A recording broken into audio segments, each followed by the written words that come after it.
Hey Silent Hill fans, what's your favorite part of the Silent Hill games? See what I did there? Maybe it's the atmosphere, in which case you can thank the PS1's technical limitations for the iconic fog. Or maybe it's the symbolism, because these games have always challenged players to look beyond surface level cutscenes and gameplay. And if it's the combat, are you okay? When it comes to Silent Hill F specifically, my answer is the puzzles. No shade on any of the earlier games, but F weaves them into the narrative in such clever ways that this video practically wrote itself. It didn't actually do that though. I wrote it. I also made this intro.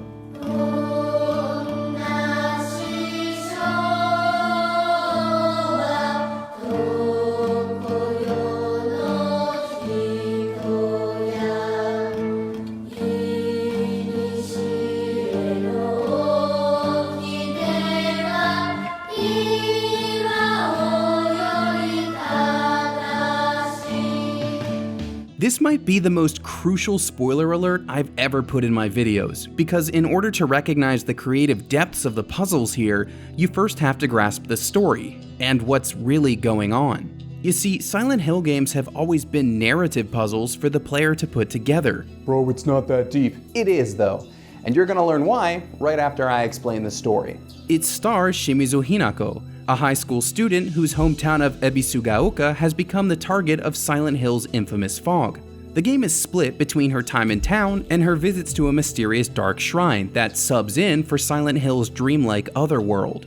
Also, she kills her schoolmates Sakuko, Rinko, and Shu. She kills her parents, and she lets herself be mutilated by a creepy dude in a fox mask. You've done well. I know that summary took a hard left turn, but that's because everything I just described happens as a hallucination inside Hinako's mind-ish. The game's default ending, which plays out the same for everyone who finishes it the first time, implies that Hinako snapped on her wedding day, killing her parents and her groom in real life. The groom? Tsuneki Kotoyuki, a well-off young man from a prominent family who also happened to spend his early years in the same town as the rest of the gang. That's a very quick summary from a first playthrough, but it's important to know at least the broad strokes, because they contextualize the puzzles and other encounters during the game. A lot of what I just said is the general consensus for what's truly happening behind the scenes in Silent Hill F, but as we go through this video, you might find some of my interpretations differ from yours. That's a good thing. Art should be open to many different interpretations, and I would be happy to read yours in the comments. To be honest, there are some major themes in this game that I'm not even qualified to speak about. I don't know if you've noticed, but I am not a high school girl in 1960s Japan. What I can do is trace the events of the game through the puzzles and show how they all piece together to make a wonderfully cohesive package.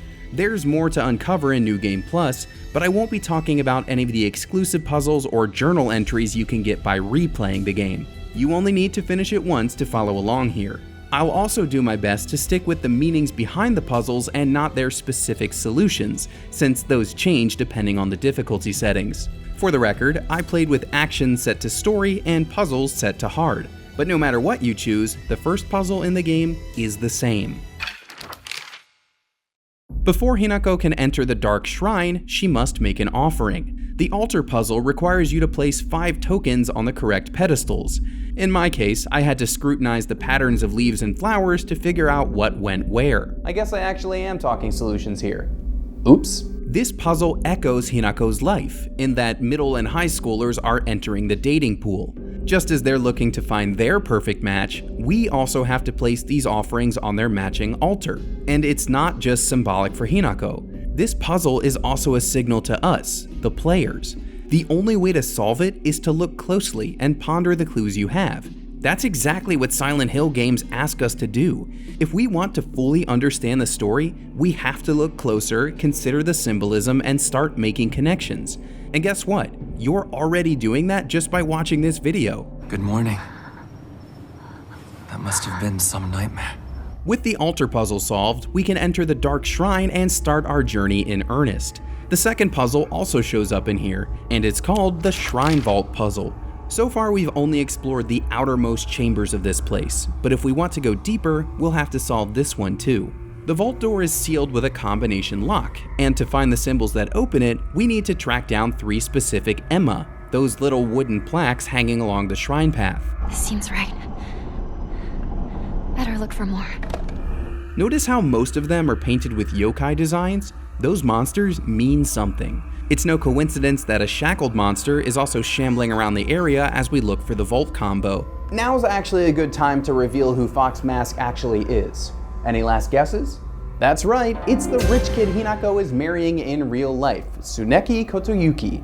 Now, there's a whole lot of additional religious symbolism going on here with Inari, a deity from the Shinto faith, which we definitely don't have time to get into in this video. This is about the puzzles, and what immediately follows the Shrine Vault drives home what it really stands for. Inside the vault is a key that will open the way forward, but grabbing it also sends another shackled monster scrambling after you. Once you outrun it and open the next door, you'll find yourself back in the presence of Fox Mask. And what does he say? Only a select few have made it here. And since we know Fox Mask is actually Hinako's would-be husband, I have to imagine the select few who made it this far were his past suitors. What's more, he represents potential relief for Hinako. She searched among the yokai for the key to this gate. She fled from chained, faceless freaks to get here. At least at this stage, Kotoyuki is her safe space, protecting her from the horrors of the world. Sadly, a lot of her troubles came from her own circle of friends. The game refers to the next puzzle as the Field, but it's better known as the Scarecrow puzzle, because it has a bunch of creepy scarecrows. Also a reputation for being a little obtuse in figuring out the clues, but that's okay because I'm not focused on solutions here. Let's talk about schoolyard gossip instead. Hinako, Sakuko, Rinko, and Shu are all friends, but at their age, the lines between friendship, rival, and full-on enemy can be razor thin. Just like the Scarecrows, everyone is trying to fit in, to look like everyone else in the field and avoid standing out. Unfortunately, it's our job to expose them. But that's what rumors and gossip do. They put people on the outs.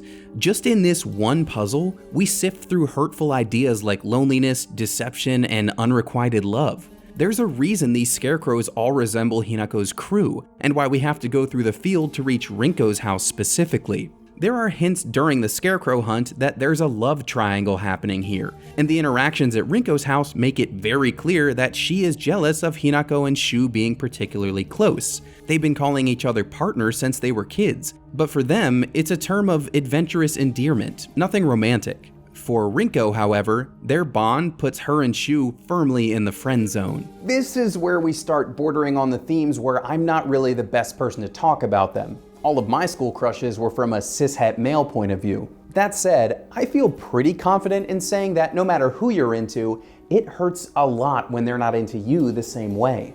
Cue the jealous push, but maybe not a push, but I'm totally calling it a push, from Rinko that sends Hinako tumbling down the stairs and back to the dark shrine. When we return to the real world, or at least as real as Ebisugaoka is in this game, this whole love triangle thing becomes a focal point. It clearly came between Hinako, Shu, and Rinko in a big way, and it burned bridges that will never be rebuilt. What happens in school really can have lasting effects for the rest of our lives if we let it. Thus, we arrive at what I've dubbed the middle school puzzles. The love triangle has to pass by their middle school on the way to Shu's house, and inside this self-contained stage is a trio of puzzles for us to solve. I'll be honest, these aren't really my favorite puzzles in the game because they are not subtle. If the rest of the puzzles are weaving a narrative thread like a sewing needle, then the middle school is more like a sledgehammer. On the flip side, these are the easiest layers to peel back, so if you're still thinking, bro, it's not that deep, then this segment's for you. Puzzle 1, the stairwell. We have to open it, but we need the vice principal's key. No matter what puzzle difficulty you're playing on, you'll have to step outside to find some items in the schoolyard. Now, there are some callbacks out here. The Scarecrows show up, illustrating how all that fake conformity and backstabbing just dominates the lives of the students here. Honestly though, I think this puzzle is just an excuse to push players into an outdoor combat arena and introduce the sledgehammer. Told you it was a sledgehammer. I wasn't kidding. And just in case you weren't picking up on Rinko's hints about wanting to date Shu, there's a puzzle box inside one of the classrooms that drives the point home. Our reward for following the clues and opening it is a full-on love letter, although it seems Rinko never actually got it into Shu's hands. Remember, we're in middle school here. That crush simmered inside Rinko for years, burning her inside out with passion. That'll be important later. Finally, we have to open up a collection of lockers, which are protected by 3-digit combinations. The girls at the middle school have invented their own girl code, as they call it, so you'll have to figure out their cipher in order to get inside. Finding passwords and lock combinations is pretty standard horror game fare, but in this case it serves as yet another way for Silent Hill F to drive home just how consuming the rumor mill was for our characters. And it didn't stop once they left middle school. The worship hall puzzles, as I'm calling them, happen right after we clear the middle school, and that's no coincidence. Puberty plus early romance equals drama, y'all, and it followed Hinako, Shu, Rinko, and even Sakuko into their latter teen years. The worship hall shows us how the bridges were burned, literally in Rinko's case. This part technically isn't a puzzle in the game's journal, but it probably should be, and I do need to talk about it. Each of Hinako's 3 friends has their own wing of the worship hall. Rinko's contains a series of gates, where keeping certain ones shut leaves others open and vice versa. Once you find 3 crests, you'll be able to activate a device that lowers Rinko into hot lava, Terminator style. She was always burning for Shu on the inside, and this moment shows us that Hinako was okay with letting that passion consume her friend. Hinako occupied Shu's best friend slot for years, only to wind up with Kotoyuki in the end. To Rinko, those are wasted moments that she could have spent with Shu, and that love for him became a resentment of Hinako. It all comes out when we face her in a fiery boss encounter, where her burned body spills the same lava we just saw her get dunked into.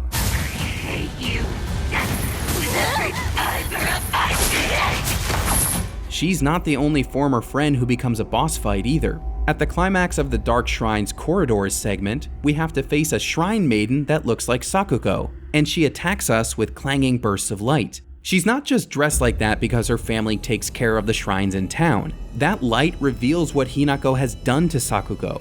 In the opening stroll through town, Sakuko calls her a traitor, something that only clicks once we reach Sakuko's wing of the worship hall. It's also revealed in one of the game's many notes that she has mild autism. I'm bordering on stuff I'm not really qualified to talk about again, so please bear with me. As part of that, Sakuko suffers from a great fear of the dark. Now, I'm not saying Hinako somehow used that against her in real life, but it did happen metaphorically. Hinako left her town and her friends behind to be with Kotoyuki. It was a romantic breaking point for Rinko and a betrayal for Sakuko. She was abandoned.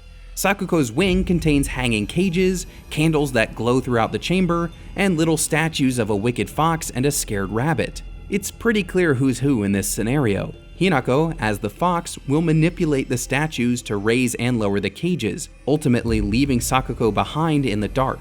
Literally, metaphorically, irrationally, whatever adverb you want to tack onto this, it's just plain mean.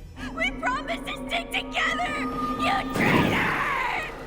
That was the light puzzle, as the game calls it, and it's followed by memories. Specifically, Shu's treasured memories of the time he spent with Hinako. His wing is littered with childhood trinkets, revolving around the playdates they had growing up. After all, their make-believe space adventures are why they call each other partners. But all that is thrown away when Hinako leaves Shu behind too, gruesomely hanging him with a series of chains and winches.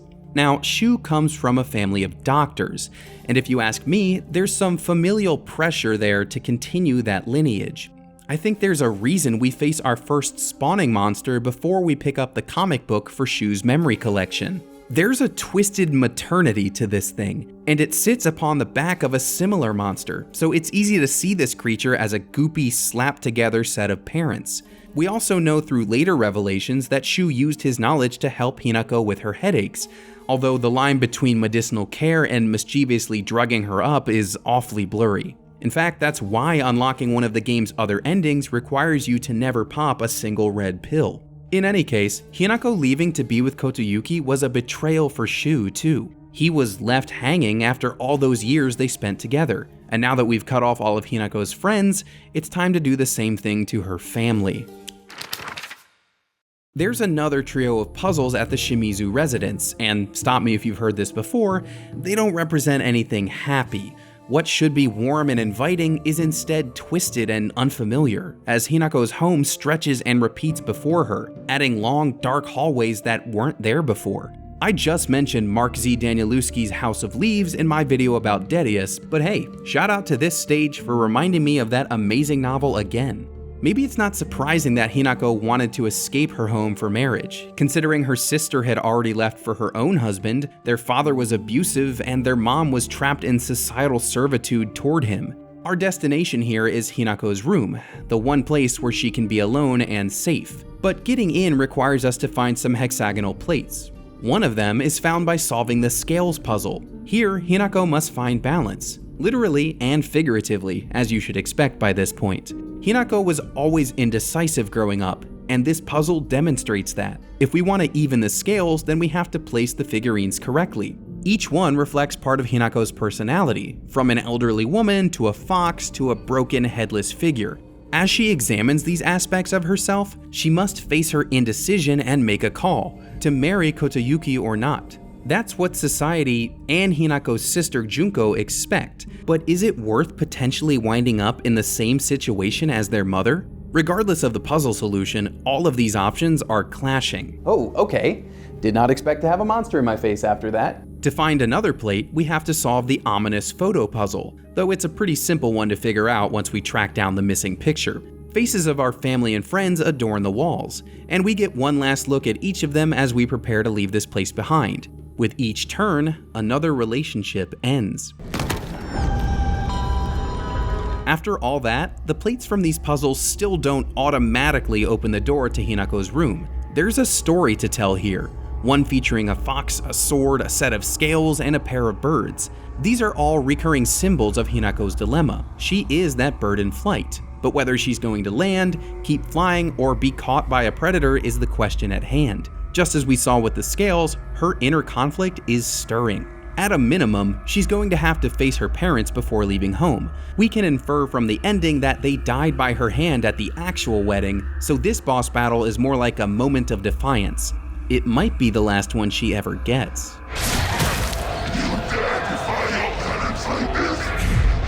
Do you hear wedding bells? We're getting close to the big moment here. The Dark Shrine Treasure Hall is where you wind up after leaving home, and it's here where you'll solve the game's final puzzle, a massive mural. This illustration is straight up beautiful, even in the midst of this horrifying experience. The artwork depicts a kitsune wedding, a rare and mystical occasion from Japanese folklore, which I actually talked about before in my video on Bo Path of the Teal Lotus. The depiction of the wedding procession is clear. As the story reaches its climax, we're nearing the real-world wedding where Hinako snapped. But as we find the missing crests and place them in the mural, additional meanings become murky. There is so much overlap here. Clashing white and black birds, independence versus societal expectations, reality blurring with fantasy. That's why the Dark Shrine and Ebisugaoka start bleeding into each other in the final chapters. We chase after the fog monster instead of it chasing us, only to discover that we are that white-clad woman behind the deadly red plants sprouting up all around town. We get to run through the streets in our wolf form, hacking up monsters with gusto, but then we have to navigate the Dark Shrine with Hinako's mundane weapons, facing the final boss with a simple steel pipe. The last puzzle is a mural, but these moments are a montage. It's a beautiful, hectic swirl of everything the game has been building towards, searching for something deeper in life, finding it in a potential partner, leaving behind your whole life for them, burning bridges with childhood friends in ways that can leave them permanently scarred. All of this comes to a head right here. Whew, I think this game might be a masterpiece, you guys. We have covered so much ground in this video. We started with simple pattern recognition that taught us to look deeper, and we carried that lesson forward to dig into the hidden meanings of the game's puzzles. On one hand, you've got the altar, the vault, and the worship hall. These examine Hinako's mental state leading up to and on her wedding day. On the other hand, you've got the Scarecrows, the middle school, and the Shimizu Residence. These are reflections of Hinako's quote-unquote real life, where she made choices that could definitely be called cold-hearted. It's at the mural where these two worlds collide, and these revelations simultaneously become more layered than ever, but also as clear as day. There's no excuse for murder, but considering all that Hinako has been through, it's a wonder she didn't break sooner.